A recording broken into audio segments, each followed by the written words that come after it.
English philia YouTube ചാനലിലേക്ക് എല്ലാവർക്കും സ്വാഗതം. ഇന്ന് നമ്മൾ നോക്കാൻ പോകുന്ന ഇംഗ്ലീഷിൽ നമുക്ക് ഹാവ് വച്ചിട്ട് എന്തൊക്കെ ഉപയോഗമുണ്ടോ അത്രയും കാര്യങ്ങൾ നമ്മളിന്ന് പഠിക്കും. ഹാവ് വച്ചിട്ട് നമുക്ക് എന്തൊക്കെ ചെയ്യാൻ പറ്റുമോ അത് അത്രയും പഠിക്കും. നമ്മൾ ഹാവും ഹാസും ഹാഡും പെർഫെക്റ്റ് ടെൻസിലാണ് ഉപയോഗിക്കുന്നതെന്ന് നമുക്കെല്ലാവർക്കും അറിയാം. എന്നാൽ അതിന് കഴിഞ്ഞും കുറച്ചും കൂടെ യൂസേജ് ഉണ്ട് അത് നമ്മൾ ഇന്ന് മൊത്തം നമ്മൾ പഠിക്കും. പ്രസൻറ്റ് പെർഫെക്റ്റിലും പാസ്റ്റ് പെർഫെക്റ്റിലും ഉപയോഗിക്കും നമുക്കറിയാം, അത് നമ്മൾ നോക്കുന്നില്ല. ബാക്കി നമുക്ക് എവിടെയൊക്കെ ഹാവ് ഉപയോഗിക്കാം എന്നുള്ള കാര്യങ്ങൾ നമുക്ക് നോക്കാം. നോക്കൂ, have to, has to. Have ടുവും ഹാസ് ടു എന്ന് പറഞ്ഞാൽ അതിനർത്ഥം മസ്റ്റ് എന്നാണ്. മസ്റ്റ് എന്നതിന് പകരം നമുക്ക് എന്തുപയോഗിക്കാൻ പറ്റും? ഹാവ് ടു എന്ന് ഉപയോഗിക്കാൻ പറ്റും, ഹാസ് ടു. ഹാവ് ടുവും ഹാസ് ടുവും വരാൻ കാര്യം എന്താ? നമ്മൾ സബ്ജക്റ്റിനെ സിംഗുലർ ആണെങ്കിൽ നമ്മൾ ഹാസ് ടുവും, പ്ലൂറൽ ആണെങ്കിൽ ഹാവ് ടു ഉപയോഗിക്കും. പക്ഷെ മസ്റ്റ് നമുക്ക് സിംഗുലർ ആണെങ്കിലും പ്ലൂറൽ ആണെങ്കിലും അത് മസ്റ്റ് മാത്രമേ വരത്തുള്ളൂ. അതുകൊണ്ടാണ് അതിന് ചേഞ്ച് ഇല്ലാത്തത്. അപ്പോൾ ഹാവ് ടു വന്നാലും ഹാസ് ടു വന്നാലും അതിന് പകരം നമുക്ക് മസ്റ്റ് പറയാൻ പറ്റും. അതിനർത്ഥം എന്താ? നമുക്ക് എവിടെയെങ്കിലും ഒരു സെൻറ്റൻസിൽ മസ്റ്റ് വെച്ചിട്ട് പറയുന്ന സെൻറ്റൻസിന് പകരം നമുക്ക് ഹാവ് ടു വെച്ചിട്ടും പറയാൻ പറ്റും. എക്സാമ്പിൾ നോക്കിക്കോളൂ. I have to go there എന്ന് പറഞ്ഞാൽ എന്താ? ഞാൻ അവിടെ പോകണം. മസ്റ്റ് എന്ന് പറഞ്ഞാൽ തീർച്ചയായിട്ടും പോകേണ്ട കാര്യമല്ലേ? I have to go there, ഞാൻ തീർച്ചയായിട്ടും പോകണം എന്ന് പറയേണ്ട സ്ഥലത്താണ് I have to go there. അല്ലെങ്കിൽ നമുക്ക് എങ്ങനെ പറയാം? ഐ മസ്റ്റ് ഗോ ദെയർ എന്നും പറയാം. നമുക്കിപ്പം അറിയാൻ വേണ്ടിയിട്ട് ഇത് മതി, ഐ മസ്റ്റ് ഗോ ദെയർ എന്ന് അറിയാമെങ്കിൽ അത് മതി. പക്ഷേ വേറെ ഒരാളാണ് നമ്മളോട് സംസാരിക്കുന്നതെങ്കിൽ നമുക്ക് എന്ത് ചെയ്യണം? അദ്ദേഹം പറയുന്നത് നമുക്ക് മനസ്സിലാവണ്ടേ? അപ്പോൾ അങ്ങനെ മനസ്സിലാവണമെങ്കിൽ നമ്മൾ എന്ത് ചെയ്യണം? ഇത് അറിഞ്ഞിരിക്കണം. നമുക്ക് പറയുന്ന ഐ മസ്റ്റ് ഗോ ദെയർ എന്ന് പറഞ്ഞാലും I have to go there എന്ന് പറഞ്ഞാലും രണ്ടും വ്യത്യാസമില്ല, രണ്ടും സെയിം തന്നെയാണ്. ഇനി നോക്കൂ, you have to talk politely. നീ പൊളൈറ്റായിട്ട് സംസാരിക്കണം. നീ പൊളൈറ്റായിട്ട് സംസാരിക്കണം. അല്ലെങ്കിൽ എങ്ങനെ പറയാം? You must talk politely. You must talk politely. നീ പൊളൈറ്റായിട്ട് സംസാരിക്കണം. രണ്ടും സെയിം മീനിങ് ആണ്. ഇനി നോക്കിക്കോളൂ, he has to go there. He has to go there. അദ്ദേഹം അവിടെ പോകണം. അതിന് സെയിം തന്നെയാണ് ഹി മസ്റ്റ് ഗോ ദെയർ. ഇത് ഞാൻ ഹാസ് നിങ്ങൾ എന്താ ചെയ്യേണ്ടത്? ഓർത്തിരിക്കേണ്ടതാണ്. പിന്നെ ഇവിടെ നിങ്ങൾ ഒരു കാര്യം ശ്രദ്ധിക്കേണ്ടതെന്ന് പറഞ്ഞാൽ he has to go to the office എന്ന് പറയുമ്പോൾ അല്ലെങ്കിൽ he has to go there എന്ന് പറയുമ്പോഴും നമ്മൾ പ്രസൻറ്റ് പെർഫെക്റ്റിനകത്തോ അല്ലെങ്കിൽ പാസ്റ്റ് പെർഫെക്റ്റിനകത്തോ, ഇവിടെ നമ്മൾ പ്രസൻറ്റ് പെർഫെക്റ്റ് ആണല്ലോ, ഹാസും ഹാവും പ്രസൻറ്റ് പെർഫെക്റ്റ് ആണല്ലോ വരിക. അതിനുശേഷം ഹാസ് അല്ലെങ്കിൽ ഹാവ് കഴിഞ്ഞിട്ട് നമ്മൾ V3 വരികയെന്ന്, വെർബിൻ്റെ മൂന്നാമത്തെ രൂപം വരുമെന്ന് നമ്മൾ പഠിച്ചിട്ടുണ്ടായിരുന്നു. എന്നാൽ ഇവിടെ ഹാസ് കഴിഞ്ഞിട്ട് ടു വന്നു കഴിഞ്ഞാൽ നമ്മൾ ബേസ് ഫോമേ ഉപയോഗിക്കുള്ളൂ, അതായത് V1 ഉപയോഗിക്കാൻ പാടുള്ളൂ. അത് നിങ്ങൾ മറക്കരുത്. നമ്മൾ ഒന്നും കൂടി ഞാൻ പറയാം, പ്രസൻറ്റ് പെർഫെക്റ്റിനകത്ത് ഹാസും ഹാവിനും ശേഷം നമ്മൾ V3 ആണ് ഉപയോഗിക്കേണ്ടത്, അതായത് വെർബിൻ്റെ മൂന്നാമത്തെ രൂപം ഉപയോഗിക്കണം. ഇവിടെ നമ്മൾ എന്താ ഉപയോഗിക്കേണ്ടത്? ഹാസ് ടു കഴിഞ്ഞിട്ട് ടു വന്നു കഴിഞ്ഞാൽ, ഹാസിൻ്റെ കൂടെയും ഹാവിൻ്റെ കൂടെയും ടു വന്നു കഴിഞ്ഞാൽ നമ്മൾ അതിന് ശേഷം വെർബിൻ്റെ ഫസ്റ്റ് രൂപം V1 നമ്മൾ ഉപയോഗിക്കുള്ളൂ. He has to go to the office. മനസ്സിലായോ? ഗോ ആണ്, ഗോൺ അല്ല. അത് നിങ്ങൾ ഓർത്തോണം. He must go to the office. രണ്ടും സെയിം ആണ് അർത്ഥം. പക്ഷേ ഹാസ് ടുവും മസ്റ്റും സെയിം ആണ്. ഹാസ് ടു വന്നാലേ മസ്റ്റ് വരത്തുള്ളൂ. മനസ്സിലായല്ലോ? അല്ലാതെ നമ്മളിപ്പം he has gone to the party എന്നുള്ളത് നമ്മൾ he must go to the party എന്ന് പറഞ്ഞാൽ തെറ്റാണ്. ഹാസ് ടു വന്നാൽ മാത്രം അതിന് പകരം, അല്ലെങ്കിൽ ഹാവ് ടു വന്നാൽ മാത്രം അതിന് പകരം നമുക്ക് മസ്റ്റ് ഉപയോഗിക്കാൻ പറ്റുള്ളൂ. ഇവിടെ ഹാഡ് ടു, ഇവിടെ നോക്കൂ, ഹാഡ് ടു ഇത് വളരെ ഇമ്പോർട്ടൻ്റ് ആണ്. ഇത് നമ്മൾ പഠിച്ചേ പറ്റത്തുള്ളൂ. ഇത് നിങ്ങൾക്ക് അറിയത്തില്ലായിരിക്കും. അറിയാമെങ്കിൽ വെൽ ആൻഡ് ഗുഡ്, വളരെ നല്ലതാണ്. അറിയത്തില്ലെങ്കിൽ ഇത് ശ്രദ്ധിച്ചോളുക. ഇതിന് നമുക്ക് പകരം വയ്ക്കാൻ വാക്കില്ല. ഇതിന് വേണ്ടിയിട്ടാണ് നമ്മൾ ഈ ഹാഡ് ടു ഉള്ളത് കൊണ്ടാണ് നമ്മൾ ഇതിൽ ഹാവ് ടുവും ഹാസ് ടുവും ഉപയോഗിക്കാം എന്നുള്ള ഇത് വന്നിരിക്കുന്നത് ഇംഗ്ലീഷിൽ. മനസ്സിലായോ? ഈ ഹാഡ് ടുവിന് പകരം വയ്ക്കാൻ വാക്കില്ല. അപ്പോൾ നമ്മളിത് അറിഞ്ഞിരിക്കാനാണ് past form of must and have to. Have ടുവിൻ്റെയും മസ്റ്റിൻ്റെയും, ഹാവ് ടു മസ്റ്റും ഒന്നാണെന്ന് നമുക്കറിയാം. അപ്പം മസ്റ്റിൻ്റെ പാസ്റ്റ് ഉപയോഗമാണ്. അതായത് നമുക്കൊരു തീർച്ചയായിട്ടും ചെയ്യേണ്ടുന്ന ഒരു കാര്യം പാസ്റ്റിൽ ചെയ്യണമായിരുന്നു എന്ന് പറയണം. അങ്ങനെയാണെങ്കിൽ നമുക്ക് ഹാഡ് ടു ഉപയോഗിക്കാം. വേറെ ഒന്നും നമുക്ക് ഉപയോഗിക്കാൻ പറ്റില്ല. ഇവിടെ നോക്കൂ, had to go there yesterday. I had to go there. ഞാനവിടെ ഇന്നലെ പോകണമായിരുന്നു. ഇവിടെ നോക്കൂ, ഹാഡ് കഴിഞ്ഞിട്ട് നമ്മൾ പാസ്റ്റ് പെർഫെക്റ്റ് ആണെങ്കിൽ നമ്മൾ എന്ത് ഉപയോഗിക്കും? V3 ഉപയോഗിക്കും. ഇവിടെ നമ്മൾ ടു വന്നതുകൊണ്ട് നമ്മൾ എന്ത് ഉപയോഗിക്കില്ല?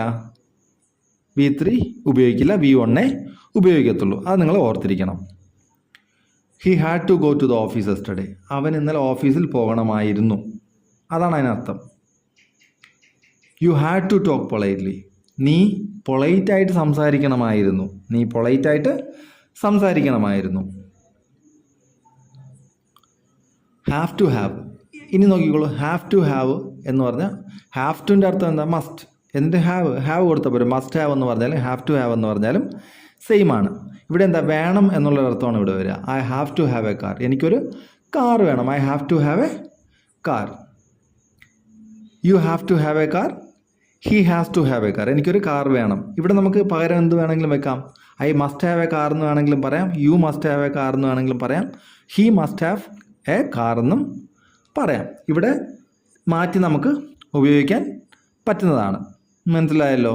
എന്തിനാ? I have to have a car for going to the office, അല്ലെങ്കിൽ ഫോർ എ സേഫ് ജേണി, അല്ലേ? I have to have a car എന്ന് നമുക്ക് പറയാൻ പറ്റും. ഇവിടെ നമുക്ക് കാറല്ല, നമുക്ക് വേറെ എന്താ വേണ്ടത്? ഹൗസാണ് വേണമെങ്കിൽ I have to have a house. എനിക്കൊരു വീട് വേണം. മനസ്സിലായല്ലോ? മനസ്സിലായെന്ന് വിശ്വസിക്കുന്നു.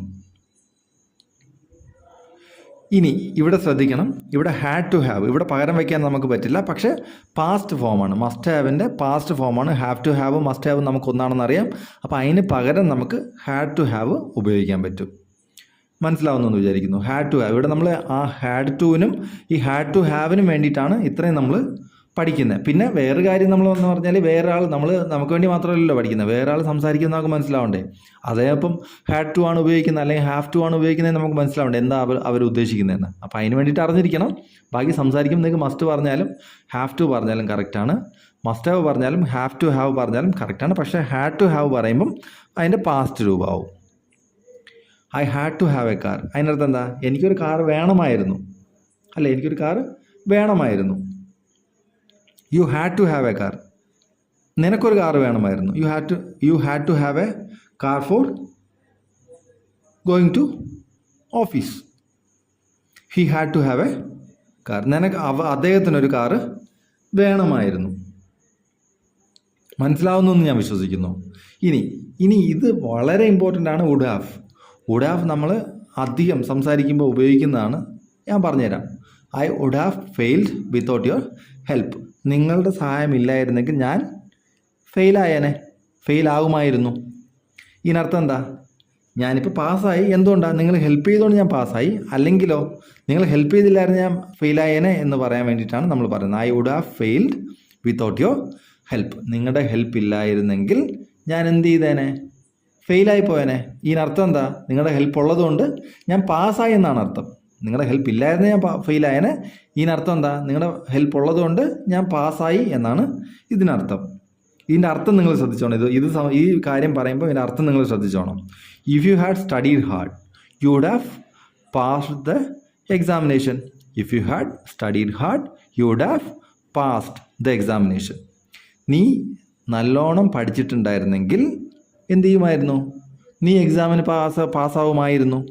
ഇവിടെ അർത്ഥം എന്താ? നീ നല്ലോണം പഠിച്ചില്ല അതുകൊണ്ട് പാസ്സായില്ല. നീ നല്ലോണം പഠിച്ചില്ല അതുകൊണ്ട് പാസ്സായില്ല. If you had studied hard you would have passed the examination. മനസ്സിലായല്ലോ? ഇതിനർത്ഥം എന്താ? ഇവിടെ കറക്റ്റ് അർത്ഥം എന്താ? നീ നല്ലോണം പഠിച്ചിട്ടുണ്ടായിരുന്നെങ്കിൽ നീ പാസ്സാവുമായിരുന്നു. ഇവിടെ എന്താ? നീ നല്ലോണം പഠിച്ചില്ല അതുകൊണ്ട് പാസ്സായില്ല എന്ന് പറയുന്നതിന് പകരം ഇതായിട്ട് പറയുന്നതേ ഉള്ളൂ. If you had studied hard you would have passed the examination. ഇംഗ്ലീഷുകാരെ അടുത്തവരെ വേദനിപ്പിക്കില്ല. നീ തോറ്റു എന്നൊന്നും പറയുന്നില്ല. നീ പഠിച്ചിരുന്നെങ്കിൽ പാസ്സായേനെ. അതിനർത്ഥം നീ തോറ്റു എന്ന് തന്നെയാണ്. പക്ഷേ കുറച്ച് ഷുഗർ കോട്ടഡ് സ്പീക്കിംഗ് എന്നൊക്കെ പറയും. അവരെ വേദനിപ്പിക്കാത്ത രീതിക്ക് നമ്മൾ സംസാരിക്കുന്നതാണിത്. നോക്കൂ, if I had come here I could have met him. ഇവിടെ നമുക്ക് നോക്കുക, ഹാവ് കഴിഞ്ഞിട്ട് നമ്മൾ പറഞ്ഞു V3 വരണം. അത് കഴിഞ്ഞ സെൻറ്റൻസുകളിലും ഉണ്ടായിരുന്നു, ഞാൻ പറയാൻ വിട്ടുപോയതാണ്.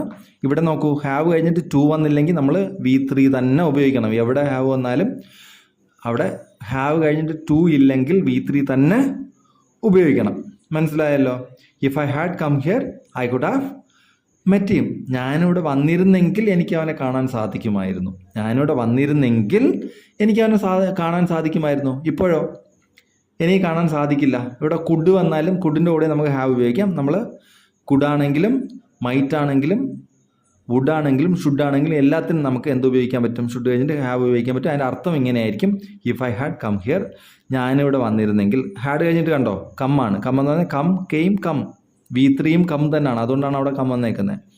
ഐ കുഡ് ഹാവ് മെറ്റും, എനിക്ക് അവനെ മീറ്റ് ചെയ്യാൻ സാധിക്കുമായിരുന്നു. മനസ്സിലായത്? അതിനർത്ഥം എന്താ? ഞാൻ വന്നില്ല, അതുകൊണ്ട് എനിക്ക് അവനെ കാണാൻ പറ്റിയില്ല, അതാണ് അതിനർത്ഥം. I could have performed well. I could have performed well, എനിക്ക് നന്നായിട്ട് പെർഫോം ചെയ്യാമായിരുന്നു, കുറച്ചും കൂടെ നന്നായിട്ട് പെർഫോം ചെയ്യാൻ കഴിയുമായിരുന്നു അല്ലെങ്കിൽ സാധിക്കുമായിരുന്നു. അതിനർത്ഥം എന്താ? ഞാൻ നന്നായിട്ട് പെർഫോം ചെയ്തില്ലെന്നാണ് അർത്ഥം. എനിക്ക് കുറച്ചും കൂടി നന്നായിട്ട് പെർഫോം ചെയ്യാൻ പറ്റുമായിരുന്നു, എന്നാൽ ഞാൻ ചെയ്തില്ല എന്നാണ് അതിനർത്ഥം. അടുത്തത്, I should have gone there. ഞാനവിടെ പോകണമായിരുന്നു എന്ന് പറഞ്ഞ അർത്ഥം എന്താ? ഞാനവിടെ പോകണമായിരുന്നു. ഷുഡ് വന്നതിനർത്ഥം എന്താ? അതൊരു കടമയാണ്. You should take care of your parents.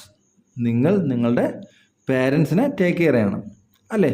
ഇവിടെ നോക്കൂ, അത് നമ്മുടെ കടമയാണ്. അതുപോലെ I should have gone there, ഞാനവിടെ പോകണമായിരുന്നു, എന്നാൽ ഞാൻ പോയില്ല എന്നാണ് അർത്ഥം. ഇവിടെ I should have gone there എന്ന് പറഞ്ഞാൽ ഞാനവിടെ പോകണമായിരുന്നു. അതിനർത്ഥം എന്താ? ഞാനവിടെ പോകണമായിരുന്നു എന്ന് പറഞ്ഞാൽ, അല്ലെങ്കിൽ ഞാൻ പോയി എന്നല്ലേ പറയാ. പോകണമായിരുന്നു എന്ന് പറഞ്ഞാൽ അതിനർത്ഥം എന്താ? ഞാൻ പോയില്ല എന്ന് തന്നെയാണ്. ഷീ മൈറ്റ് ഹാവ് ഫോർഗോട്ടൺ, അവൾ മറന്നിട്ടുണ്ടാവണം. Might have, മറന്നിട്ടുണ്ടാവണം. നമ്മളൊരു പോസിബിലിറ്റി പറയുമ്പോഴാണ് മൈറ്റ് പറയുന്നത്. ഷീ മൈറ്റ് ഹാവ് ഫോർഗോട്ടൺ, അവൾ മറന്നതായിരിക്കും. ചിലപ്പം എന്തായിരിക്കും? മനഃപൂർവ്വം വരാത്തതായിരിക്കും. ഇവിടെ ഒരു പോസിബിലിറ്റിയാണ് പറയുന്നത്, മറന്നതായിരിക്കാം എന്ന് നമ്മൾ പറയുന്നു. ഇനി ഇവിടെ ഹാസ് ഹാഡും ഹാവ് ഹാഡും ആൻഡ് ഹാഡ് ഹാഡ്. ഇവിടെ നോക്കൂ, ഇവിടെ നിങ്ങളൊന്നും പേടിക്കണ്ട. ഇത് നമ്മൾ പ്രസൻറ്റ് പെർഫെക്റ്റും പാസ്റ്റ് പെർഫെക്റ്റും തന്നെയാണ്. ഹാസും ഹാവും ഹാഡും കഴിഞ്ഞിട്ട് ഞാൻ എന്ത് പറഞ്ഞു? V3 വരുമെന്ന് പറഞ്ഞു, അല്ലേ? ഇവിടെ ഹാവിൻ്റെ V3 എന്താണ്? Have, had, had. അപ്പോൾ നമുക്ക് എന്താ? V3 വരും, അല്ലേ? ഹാഡ് വരും. Have, had, had, V3. അപ്പോൾ ഇവിടെ നോക്കൂ, ഹാസ് കഴിഞ്ഞിട്ടും V3 ഹാഡ്, ഹാവ് കഴിഞ്ഞിട്ടും V3 ഹാഡ്, അടുത്ത് ഹാഡ് കഴിഞ്ഞിട്ടും V3 ഹാഡേ വരത്തുള്ളൂ. ഇത് നമ്മൾ ഉപയോഗിക്കുന്നത് ആഹാരം കഴിച്ചു എന്ന് പറയാൻ വേണ്ടിയിട്ട് നമ്മൾ ഹാവ് എന്നുള്ള പ്രയോഗം ഉപയോഗിക്കാറുണ്ട്. I have had my lunch, ഞാൻ ആഹാരം കഴിച്ചു എന്ന് പറയാൻ വേണ്ടിയിട്ട്. അതിന് വേണ്ടിയിട്ട് നമ്മൾ ഉപയോഗിക്കുമ്പോൾ നമ്മൾ ഇത് പറയും. ഹാഡ് എവിടെ ഉപയോഗിക്കും? പാസ്റ്റ് ടെൻസിൽ ഉപയോഗിക്കും. വേറെ എന്നാ? അത്രയേ ഉള്ളൂ. I have had my lunch. ഞാൻ എൻ്റെ ഹാവ് യു ഹാഡ് ഒരു ലഞ്ച് എന്ന് ചോദിക്കാറില്ലേ, അല്ലേ? നീ ഭക്ഷണം കഴിച്ചോ എന്ന് നമ്മൾ ചോദിക്കാറില്ലേ മലയാളത്തിൽ? അത് നമ്മൾ ഇംഗ്ലീഷിൽ എങ്ങനെയാണ് ചോദിക്കുന്നത്? Have you had your lunch. അതിൻ്റെ ആൻസറാണ് I have had my lunch, ഞാൻ ആഹാരം കഴിച്ചു. ഇനി വേറെ, അദ്ദേഹം ആഹാരം കഴിച്ചു എന്ന് എങ്ങനെയാണ് ചോദിക്കുന്ന? He has had his lunch. അപ്പം നമ്മൾ അയാളെ ചോദിക്കണേ, have you had your lunch എന്ന് ചോദിച്ചാൽ നമ്മളോട് ചോദിച്ചു, അല്ലേ? Has he had his lunch എന്ന് ചോദിച്ചാൽ അതിനർത്ഥം അതിന് മറുപടി നമ്മൾ എന്താ പറയുന്നത്? He has had his lunch, അദ്ദേഹം ലഞ്ച് കഴിച്ചു. ഇനി നമുക്ക് പാസ്റ്റിൽ പറയണം, ഐ ഹാഡ് മൈ ലഞ്ച്. അത് ഐ ഹാഡ് മൈ ലഞ്ച് എന്ന് പറയുന്നത് നമ്മളങ്ങനെ ഒറ്റ ഇത് മാത്രമായിട്ട് പറയില്ല.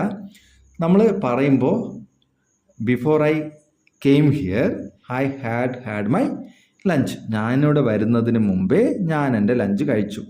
പാസ്റ്റ് ടെൻസ് ആണ്. കെയിമൊന്നും കൂടെ നോക്കണം.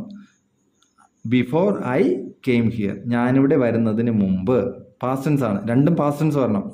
ഞാനിവിടെ വരുന്നതിന് മുമ്പ് ഐ ഹാഡ് മൈ ലഞ്ച്. നിങ്ങളിത് പാസ്റ്റ് പെർഫെക്റ്റ് പഠിച്ചപ്പം രണ്ട്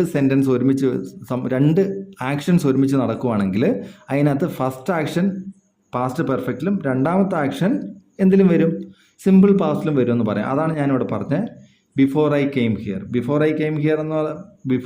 ഹിയർ ഞാൻ വരുന്നതിന് മുമ്പേ ഐ ഹാഡ് മൈ ലഞ്ച്, ഞാൻ എൻ്റെ ലഞ്ച് കഴിച്ചു. അപ്പോൾ ആദ്യം നടന്നത് ഏതാ? ഐ ഹാഡ് മൈ ലഞ്ചാണ്. ഞാൻ ലഞ്ച് കഴിച്ചതാണ് ആദ്യം നടന്നത്. അപ്പോൾ ആദ്യം നടന്നത് പാസ്റ്റ് പെർഫെക്റ്റിലും രണ്ടാം നടന്ന സിമ്പിൾ പാസ്റ്റിലും. Before I came here I had my lunch. ഞാൻ എഴുതാത്തതുകൊണ്ടാണ് ഇത്രയും നേരം പറഞ്ഞത്. അപ്പോൾ മനസ്സിലായെന്ന് വിശ്വസിക്കുന്നു. അപ്പം നിങ്ങൾ ഓരോ സെൻറ്റൻസ്, എല്ലാത്തിൽ നിന്നും ഓരോ സെൻറ്റൻസ് എഴുതുക. എഴുതിയിട്ട് എന്തെങ്കിലും ഡൗട്ട് ഉണ്ടെങ്കിൽ കമൻറ്റ് ചെയ്യുക. കമൻറ്റ് ചെയ്ത് കഴിഞ്ഞാൽ ഞങ്ങൾ ക്ലാരിഫൈ ചെയ്യാൻ ശ്രമിക്കുന്നതായിരിക്കും. അപ്പോൾ ഇത്രയും നേരം എൻ്റെ വീഡിയോ ക്ഷമയോടെ കണ്ടതിന് thank you very much. See you soon.